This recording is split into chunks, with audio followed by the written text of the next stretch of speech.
Hi, welcome to Turn-Based Besties, a podcast where two grown adults with no free time talk about their favorite RPGs. I'm DJ. And I'm Sam, and we're besties that love to game. Today, we discuss Square Enix's foray into 2D HD action RPGs. This is the Yay! game called The Adventures of Elliot, the Millennium Tales. It looked like you wrote foyer, and I thought, what do you mean they foyer into 2D HD? That doesn't make any sense. Maybe I did spell that wrong. Did I spell that wrong? I don't think so. No, I don't know. Foyer, Okay. we discussed. This isn't a spelling podcast. Yeah, go to our other podcast, Spelling Boys. Spell-based besties. Spell-based besties, the bottom boys. That's the After Dark. But no, I'm excited to talk about this one. I think we have some good and some bad and some everything in between to chat about. So that's good. The whole range of emotions here. Yeah, for sure. But before we get into that, what have you been up to? What's going on in your life, DJ? Well, I have a birthday coming up in 2 days, so I guess that I don't know. So excited. What are you gonna do? We're gonna have some people over, and we're gonna play some board games, and I think that's probably it. Welcome to life in your 40s, where you're like, I guess, come over, play board games. Maybe we'll watch a movie, and then go home. Go home at 10, please. Thank you. But that sounds awesome. Yeah. It'll be fun. Like 8 or 10 people coming over. It'll be neat to hang out with some folks.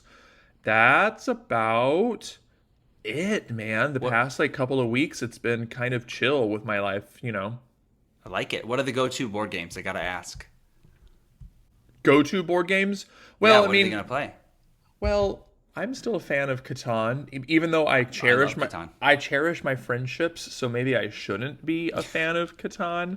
You're talking to somebody that nobody plays with anymore because of that reason. We could have an entire episode on why you're a beautiful little whiny bitch at Catan.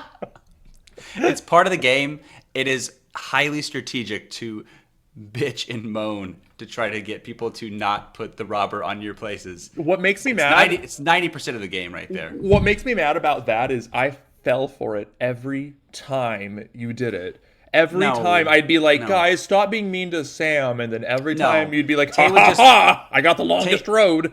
Tay would just bat her eyes at you and you'd be like, oh, she's so sweet. Let's give her everything. I feel like you're in Catan mode right now. That's right. Let's play right now. Drop this episode. We're dropping it. Sorry, Elliot. Yeah. Oh, and also Exploding Kittens is a game, and I got horror movie trivia. That sounds like you. Yeah, I Yeah, was waiting for for the real. horror games. Yeah. So Cool. yeah, it'll be fun. Oh, I have as you know, when you came to my birthday last year, I have a new set of tarot cards. So maybe I'll read people's tarot. You should. 'Cause you're so witchy. Do that. So right, it'll be a nice witchy time. Welcome 41. Here we are. I love it. No, that's great. Tell me how it goes. I sure will. I'll miss you, bestie, but Can you put me on your phone or an iPad on a stick and I walk around the party? I'll put you on a stick. Don't worry. So what about you? What have you been up to? On that note, family life is good in the Jursak household over here. So, my oldest was in theater in the park, went to camp for a week and trained for theater in the park, and they performed The Little Mermaid. And it was a spectacular performance. There's some really talented kids out there, and did a great job. She was one of the sailors, and she got to play people getting swept away in the storm, and she got to sing backup music on the mic, and she got to do a lot of things. So That's great. Did just N do it? Did the other two do it also? no, they came and watched and ate candy. Great. Almost better for them. Yeah, that was honestly has been to theater in the park performances before and loves watching the shows, but also loves eating candy while watching the shows. So her Yeah. biggest concern was that she'd be on the stage, so she's not in the crowd getting candy. So her biggest concern was, but do I get a bag of candy? And so Taylor made sure to buy her candy each night, that she didn't feel left out. How many nights did she do Just the two. show? Just Oh, two. okay. Just 2 nights in a row. But still. Oh, well, that's really. Did the kids come both nights then to No, support? because it did not start till 8 o'clock. And It that's wa- when they're going to bed. Yeah. So they came one night because we did not want to push them that far both nights, but they did pretty well one night. Well, that's great. Yeah. Good. Anyway, so now that we're all caught up, we know everything about each other's lives again. Yes, it Let's has been too long. We're all caught up. Okay, Yeah. let's jump into the Adventures of Elliot, the The Millennium Tales. Adventures of Elliot. It looks Give so them pretty. the overview, DJ. What should they know up front? This is a Square Enix game, y'all. It is developed by Square Enix. Claytech Works, also published by Square Enix. Released on Steam, Windows PC, Switch 2, PS5, Xbox Series. Only on Switch 2, though, not Switch 1, correct? That's what I saw online. Yeah, Yeah. I can double check it, but I believe you. Released this summer, so for us, we're doing kind of a mostly recent review. Released on June 18th, 2026. it's about as up to date as we get with our reviews right now, sadly. It's true. It's gotten some fairly good scores. Metacritic, which kind of averages a bunch of scores from the internet, it gives it. It looks like between 79 and 82. I guess that depends on the platform. Depends on the system. Yeah, Yeah. the system that they played it on. So a solid, 81, 80.5. I think that's a great score. IGN, which, kind of sucks. Sorry. But gave it an 8 out of 10 also. Of course they did. They gave everything an 8 out of 10. Things are all over the place with IGN. Yeah, They're strange. They're a strange place. It's also cool to be like, IGN sucks. So we're cool now that we think IGN sucks. Oh, we did it. We're cool now. We did it. We Okay. finally made it. But yeah, so it's gotten some B- scores, and I think that is well deserved.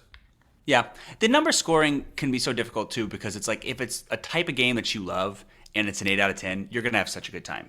If it's a genre of game that you don't love and it's a 10 out of 10, you're not gonna like it that much. You know what I mean? Like it's all true. relative. Yeah. Did Famitsu do a review?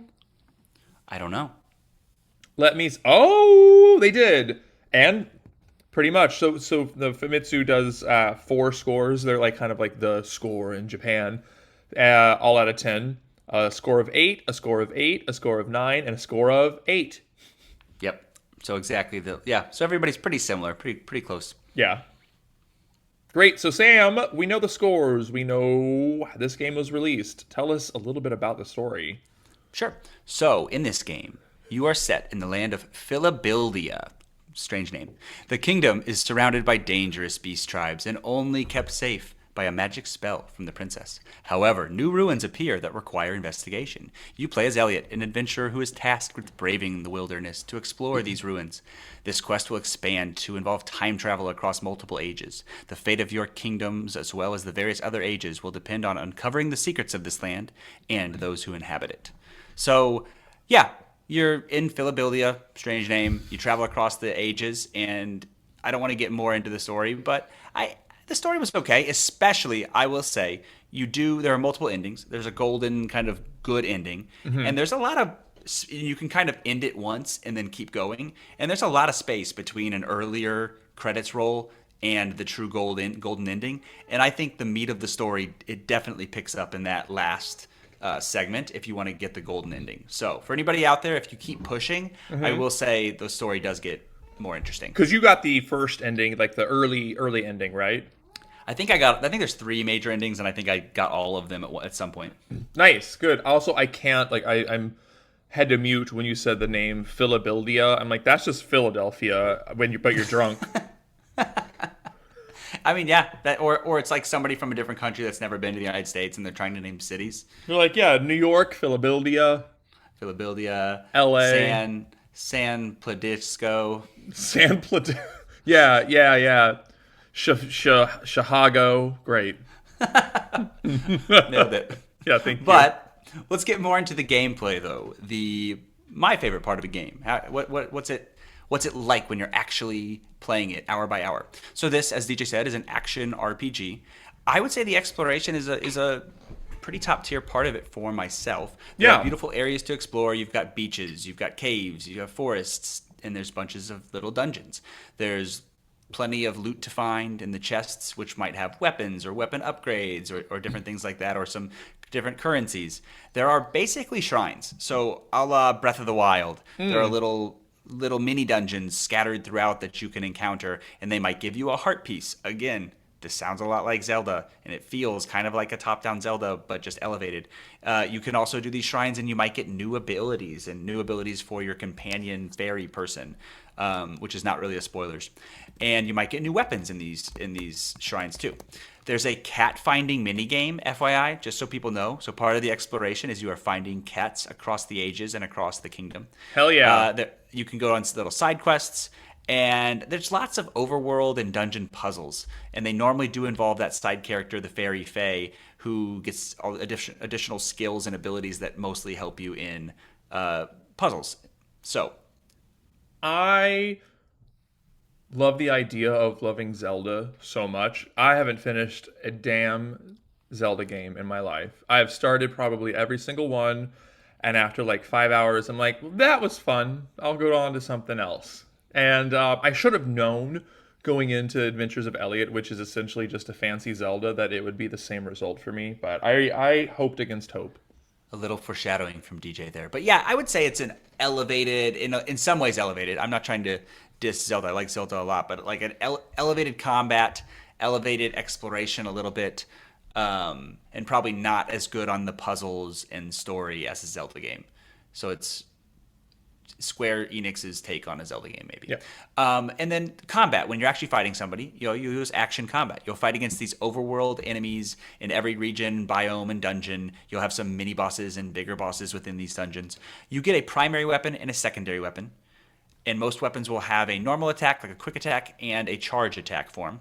There's a sword, a hammer, a chain, a kind of like a chain that you spin around, a spear, and then there's more ranged weapons, a boomerang, a bow, and bombs.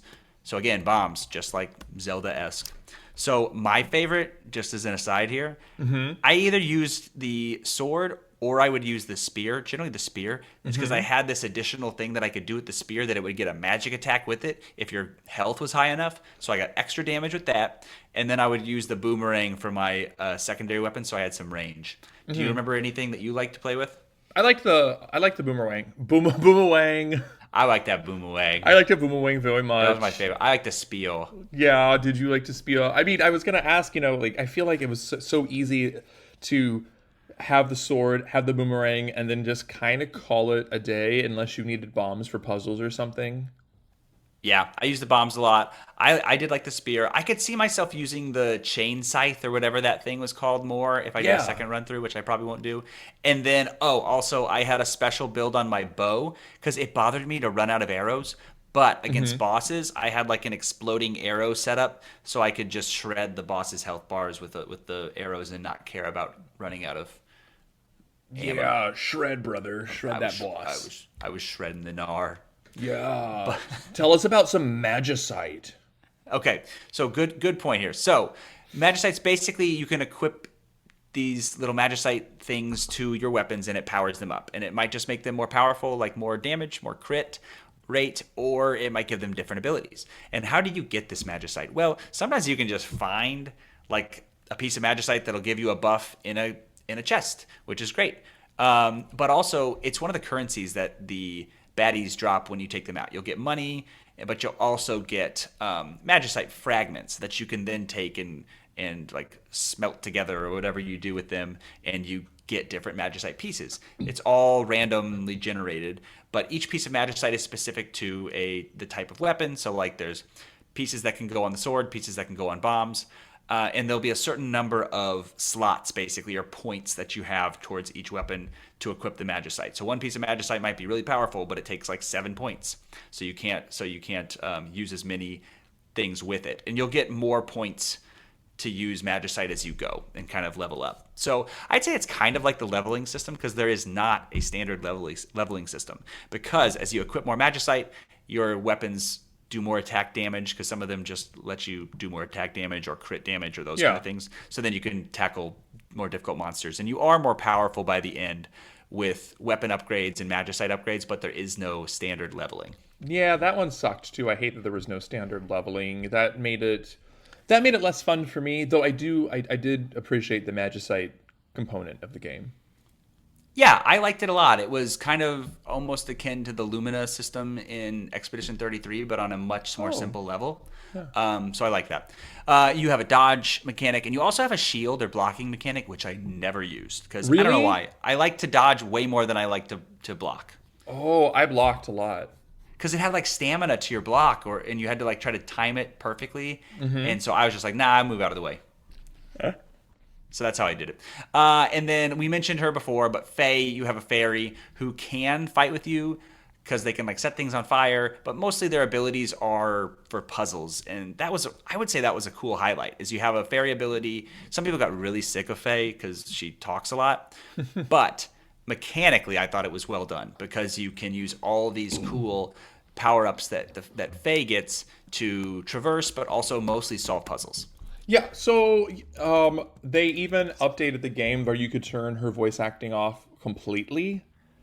Oh, Like I thought it was just less. It's completely off. there was a new upgrade. This is after we stopped playing it, where you could turn it off completely if you wanted to, and that makes me sad because listen, the voice acting was annoying, but the voice actor was clearly just doing what they were directed to do. Do Oh you know what I yeah. mean? I mean, you're being a fairy that's giving Yeah, advice. Like the tendency is going to be it sounds annoying to some people. yeah. So it annoyed me, not as much as other people. It didn't ruin the game for me or anything, That but was everything else. yeah, no, stop it. But the voice acting was, I thought her acting was a little annoying, but like consistently annoying, which means like it's not the voice actress who was doing it. They were just the direction they were taking. Yeah, I got you. Yeah, Well, so now that we know how you play, what the story is, tell us how it looks and sounds, DJ. it looks gorgeous. It does. That's Every time you and I encounter a 2D HD game, even if we don't finish it, even if we don't like it, at the end of the day, we're like, that's pretty. it's pretty, and somehow they're getting better with it. Almost, Yeah. it feels like they're just perfecting it. They really are. It looks really pretty. The character enemies and sprites I thought were really beautiful. I thought the hand-drawn portraits when like some of the main characters were talking, I thought was a beautiful touch. It looked similar to Octopath to me. I like that the portraits like moved their mouths and seemed like alive and moved around. Like I know Yeah, some games do that, but I like that a lot more than the stagnant portraits. I do too. That's what Star Ocean 2, the remake did, is it had those beautifully drawn Yep. portraits, but mouths that I think mouths that move. I think so at least. Yeah. Can I say one thing about the visuals? Oh my gosh, There's go that for it. when you're traveling all around, which I don't remember this in the Octopath games or other ones. I think since you're exploring more, they have more like trees and forests, so you'll go behind things more often, and they'll just kind of have the trees disappear so they can show you. And it's an odd effect. I don't know if there's a good way to do it, Yeah. but it took some getting used to. Oh, I didn't even. I mean, I think I probably recognized it, but it didn't. It wasn't jarring to me, so I probably like clocked it and then immediately started looking at other things, like the water. The water is always pretty in these Water's always games. pretty. And yeah, they must have done it the right way for most people. But for some reason, for me, it took me a second to be like, okay, the trees are gone. Now the trees are back. Now the trees are gone. So anyway, object permanence. I had to learn that in this game. Oh no! Well, you're doing your best. But okay, another point. The music. Tell us about the sounds. Yeah, really lovely sounds. Yuto Moritani and Tomohiro Nakamachi, congratulations, great composers for this game. It was on the more orchestral side, the music, because of the environment, I thought felt more Western or more European rather than some of the anime vibes you might get with a Final Fantasy Fire. or a Star Ocean or Fire Emblem, maybe even depending on the game, right? The Okay. the track listing is huge, coming in Over at 100. 105 tracks, which Yeah. is wild. And I was impressed with Quartet to have over 90 tracks. And honestly, that just goes to show how amazing the Quartet guys are, that they have a team of like 5 total. Exactly, and And they I have, don't think the tracks were quite as varied as Quartet's out. They're both. I would listen to the music of both of them and really enjoy it. But Agreed. Quartet seemed a lot more varied. I agree, absolutely. But what Moritani and Nakamachi did They were consistently great at creating a distinct background of music depending on the setting. The towns sound and feel more pastoral and I would say charming. The dungeons tend to sound a little bit. The best way I could describe it would just be darker, more Yeah. rigid in their tone. The music didn't switch from my memory from battle to battle, from like trash mob to trash mob. The music didn't switch, but the boss battle music was, I thought, a little bit more aggressive, which seems pretty typical for boss battles in most games. Yeah. Yeah. No, I enjoyed it too. It really locked you in, I would say, with the music. I did, yeah. I mean, it's one of the better aspects of the game. What are some highlights of the Adventures of Elliot for you, Sam? And I'll compare and contrast. Good question. So I would say overall, I had a great time with this game. Every time I sat down, I was smiling, I was enjoying it, I was having fun fighting things and exploring, and it was always enjoyable. Okay, Yeah. so fun exploration. The combat was great, pretty varied. You can try different weapons, you can try different weapon combos, you can equip the magicite in different ways. So a lot of things you can do there. I enjoyed the boss battles, like you said. They were pretty varied and intense, and kind of like a Zelda boss battle. Again, sorry to make the comparison. There's a puzzle inside the boss battle, right? You have to figure out how you utilize your items to break them or stun them or do something so that you can actually get a good hit in. I like the puzzle solving in the dungeons. And then the story, again, like I mentioned before, really picks up if you go for that golden ending. So maybe a little weaker on the story until the end, and then it can have some high emotional points. Yeah, I best aspects for me, the visuals and the music, just really great. It's the gameplay that sadly didn't hook me, which is typical for me because I'm more of a turn-based over action RPG. I love an action RPG if it really grabs me. This one didn't grab me, so about 12 hours into it, I thought, okay, well, I think I've given it the good college try. You did. I see why people like this one, but it didn't click with me. I think I got the first ending at like 12 to 15 hours, and then not the golden one until like 24. So not a super long game, even to do No. a lot of stuff and to get the like quote unquote good ending under 30 hours. That's a solid package of a game. Yeah, yeah. Okay, DJ, you've been hinting at it. What are your least favorite aspects? Why did it not click? Well, I just missed the traditional leveling, but I think I probably missed that in Zelda. Do you level in Zelda? I honestly can't remember. It's been like No. over a decade since I played any of those. There Yeah. might be one that you level in out there, but none of the Zelda games I've played do you level in. So I didn't like the lack of traditional leveling. For me, that kind of sucked some of the fun out of the combat. For me, it made some of the combat, at least in the early part of the game, it made some of the combat feel unearned or like pointless to a degree. Though again, I realize if you add more crystals to your really cute magicite briefcases or whatever, yeah, then that makes your numbers go up for sure. I kind of got stuck. This is on me. I kind of got stuck using the same weapons over and over again. I That's just okay. Yeah, it that's just okay. didn't click, and I felt bad. Like for other games, I don't feel bad if I don't like them. Like I think we've been pretty honest with games that we didn't super love on here. Oh yeah, and you this should. and this is a game that I feel bad that I don't really like it, but I It's too also bad because I think it was up there on our hype for games going into the year. it reminds me a lot of a game that I'll tell you about that I'm replaying right now, but I'll wait for a smidge. But yeah, it did not match the hype for me. It didn't match my expectations, and that's just as much my fault as it is the game's. Okay. Yeah. What about Yeah, you? What were it's your some? fault. It's my fault. It's not my fault. I know It's this your is fault. this is not your game of the year either. Don't lie about it. So what are some least best aspects? Yeah, yeah. And again, I did really enjoy it. I don't regret playing it at all. But it feels like, so visually looks great, right? Sounds amazing. Then the concept of a Square Enix Zelda-like action RPG, amazing. It just feels like a concept game, and they were like testing it out and not fully realized.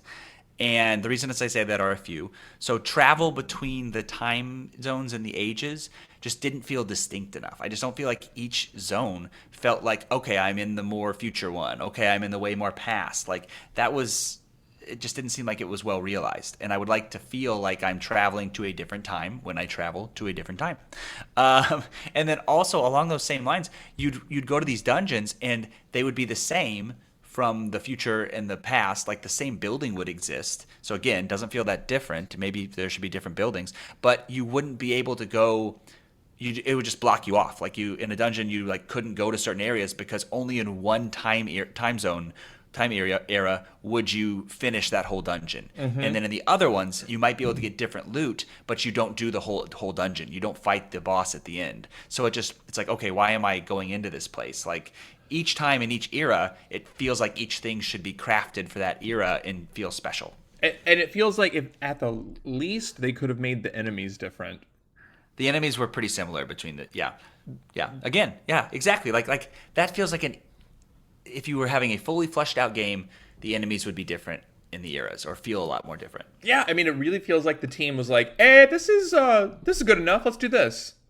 Yeah, Yeah. So if you love a Zelda game, if you like action RPGs, if you love amazing pixel art and fantastic music, try this game out.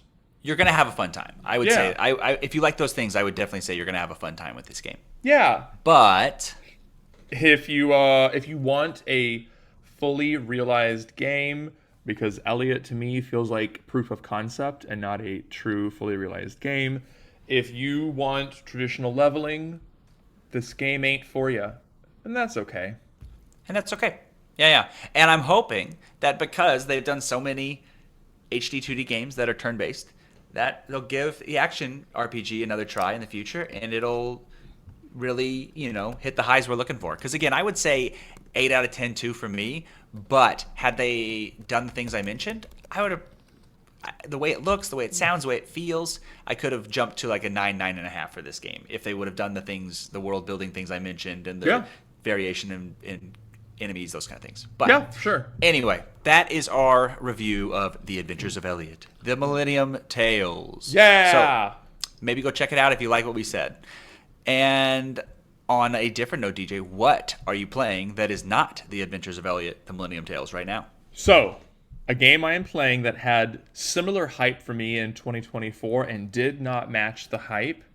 I'm giving it another shot, and I'll be finishing it this evening. I am finishing up Bloomtown, a different story. Bloomtown, a different story. I had to triple check that. You got it. I nailed it. That music is a bop.